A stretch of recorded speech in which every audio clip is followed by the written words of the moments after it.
Go. Yeah.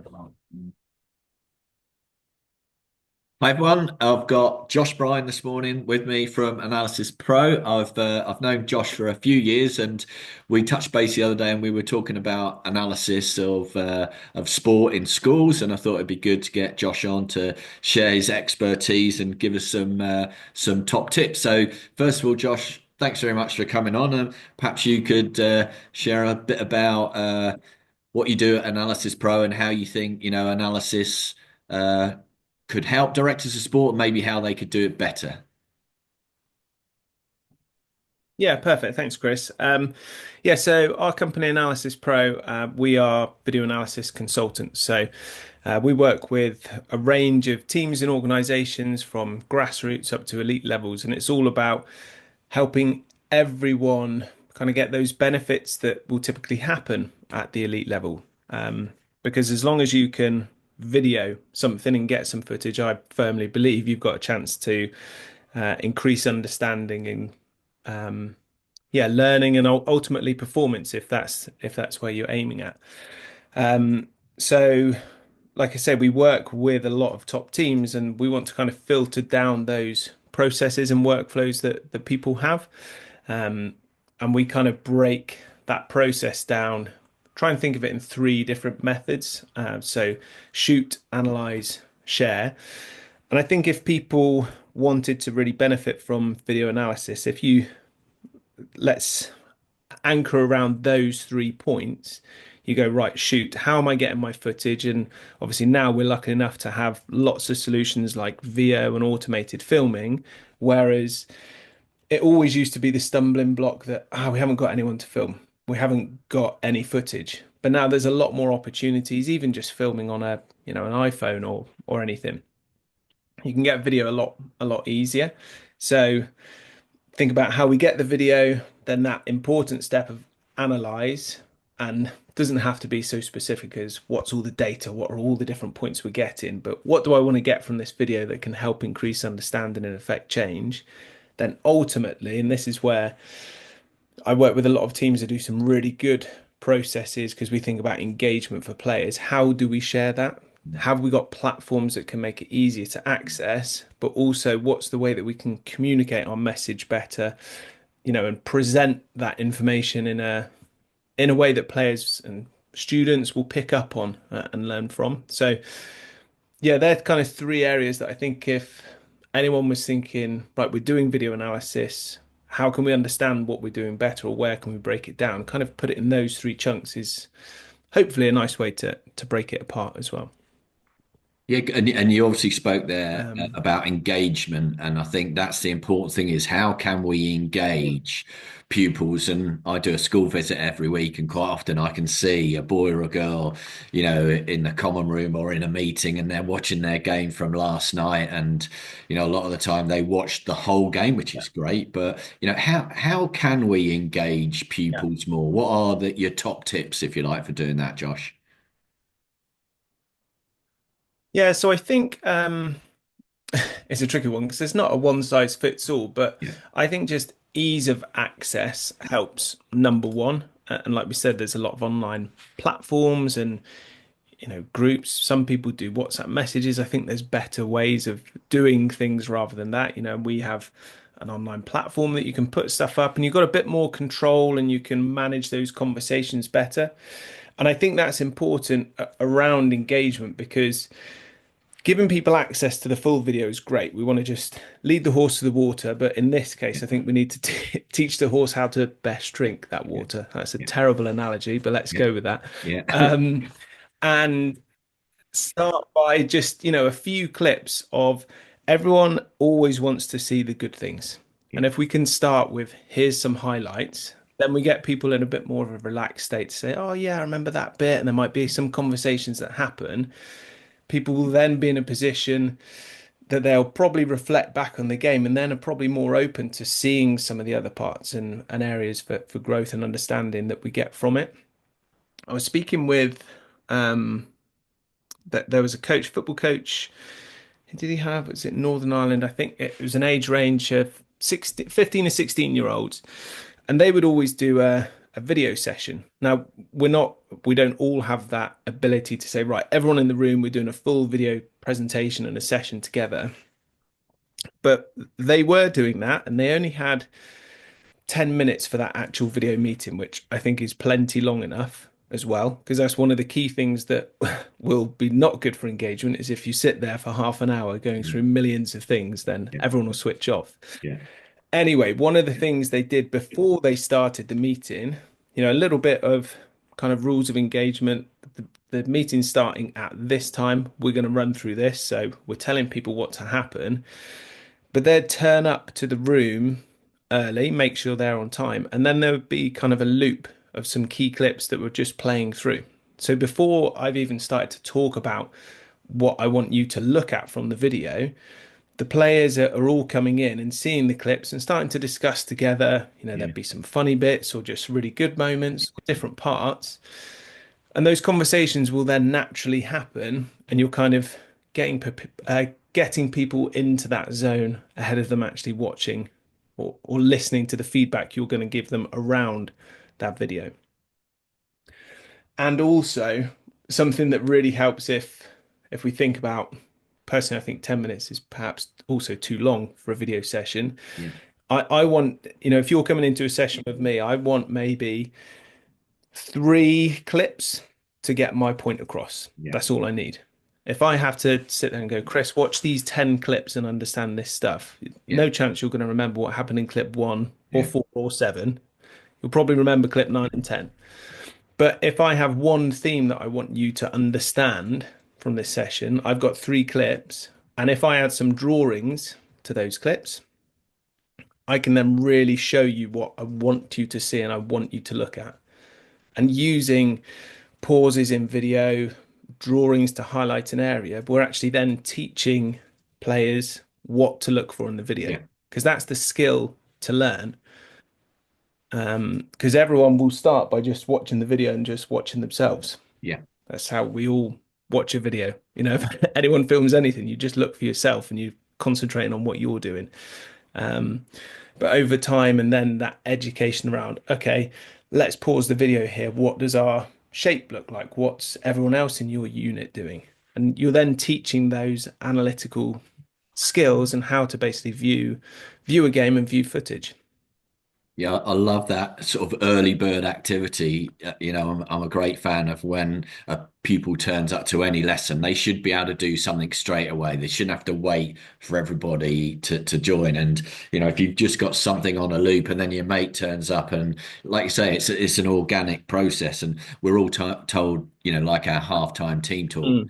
never say more than 3 things because they're going to forget them. So it's a true concept of learning, isn't it? So I get the why. Obviously it's great learning, it's great enjoyment, isn't it, for pupils to see themselves play. So what's the how, Josh? What would be the main things that you would be looking to analyze in a game? And obviously it could be any invasion game if we just start with that.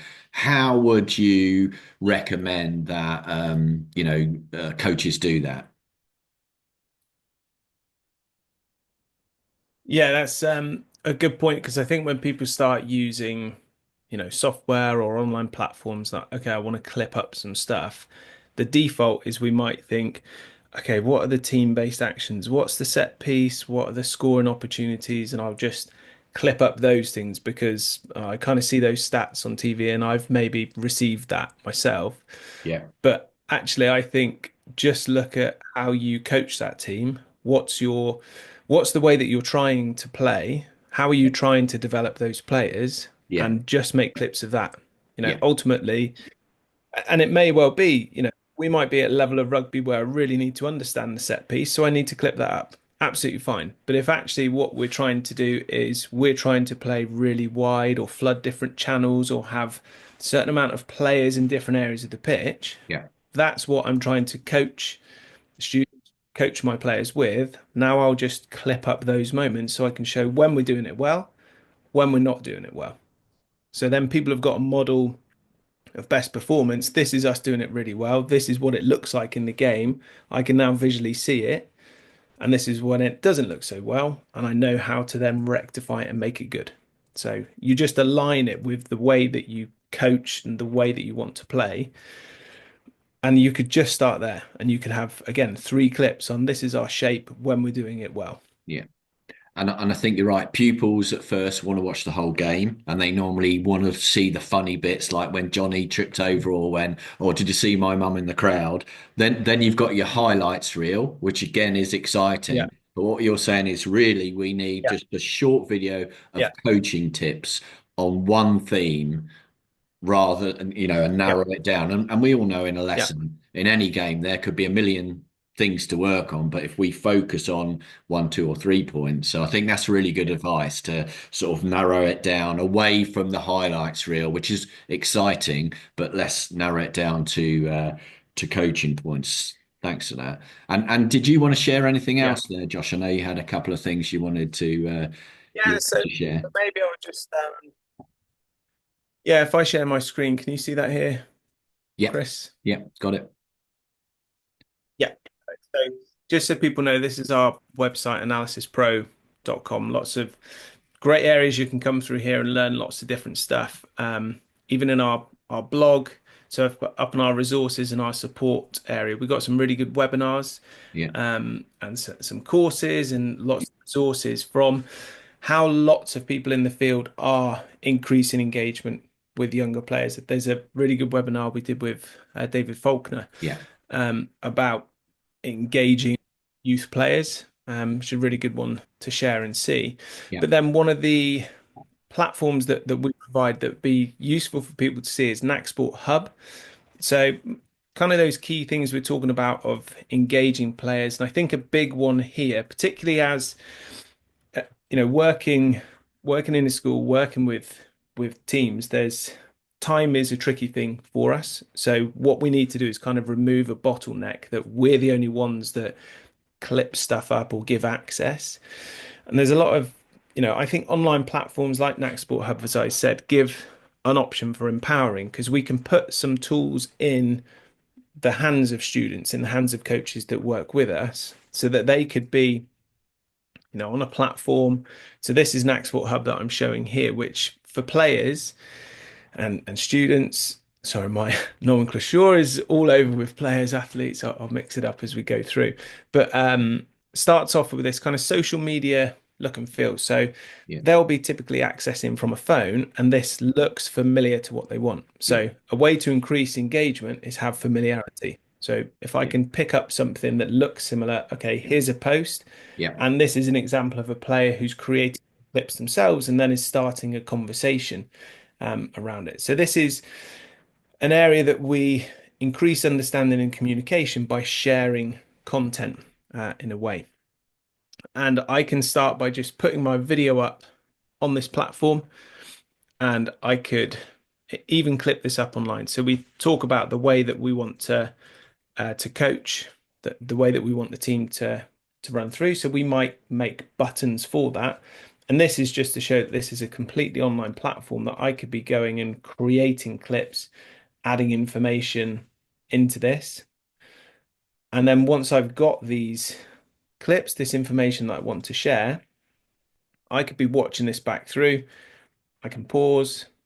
I can add some drawing tools. So some of those things that we've said help with Yeah. engagement of what do we want someone to focus on here? Actually, I want you to look at what this player is doing, Yeah. and I want you to focus on this space here, because these are some of the couple of themes that we've been working on Yeah. in training. So Yeah. this is a way for me highlighting that for you, Yeah. so that when you then come and watch this clip, you watch it back through, you'll see the drawing, and I could put this into a presentation of 2 or 3 clips online that I share with you, or I could just post this out to you, Yeah. and I could say, um, "Hi, Chris, come and check out Yeah. this moment," and then we're instantly putting that clip there Yeah. in the hands of someone and telling them what I want you to see. So, can you look for this, bum, bum, bum, Yeah. and tell me your thoughts? Yeah. How would you react in this situation? Is this the style of play we want to do? Is this us playing our systems, whatever that is? But always around the clip, tell people what you want them to look for and tell people how you want them to respond to confirm understanding. Yeah. It's what you all do as teachers and Yeah. coaches anyway. You're just now applying all that methodology that you have in a platform with video and feedback there. So yeah, lots of those processes are all achievable here.